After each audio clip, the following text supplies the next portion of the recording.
Bayan fitar waƙarsa da ta yi matuƙar shura mai suna War, fitaccen mawaƙin naku wato Ado Gwanja ya sake sakin wata sabuwa wanda yi wa laƙabi da CHASS. Ku biyo mu a cikin wannan bidiyo don jin ita wannan waka da kuma inda za a same ta kai tsaye. Idan wannan ne zuwan ka karo na farko izuwa wannan tasha, to kar ka manta da danna subscribe da kuma alamar ƙararrawa domin samun sabbin bidiyoyin mu da zaran mun sake.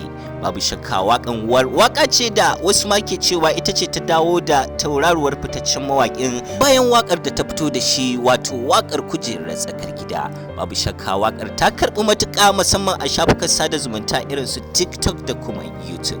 A shafinsa na YouTube waƙar ta samu makallata akalla miliyan 1.600 yayin da bidiyo ɗinta yake da makallata sama da 600 da ɗoriya. Gogon naku bai ƙasa a gwiwa ba, ya sake sakewa masoyansa sabuwar waƙa wadda ya wa laƙabi da CHASS, wanda babu shakka ita ma da halama za ta tada hazo. Tuni dai wakar ta fara cin kasuwarta a shafin nan na TikTok, inda da dama sun fara hawa kan wakar da ya hada da maza da mata wato samari da 'yan mata kenan, wanda babu shakka da halama wakar ita ma za ta yi matukar shura kamar wakar Sabuwar.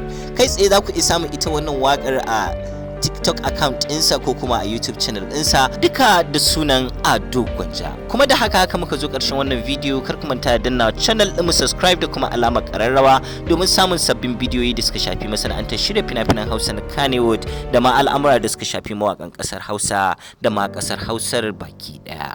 Mun gode.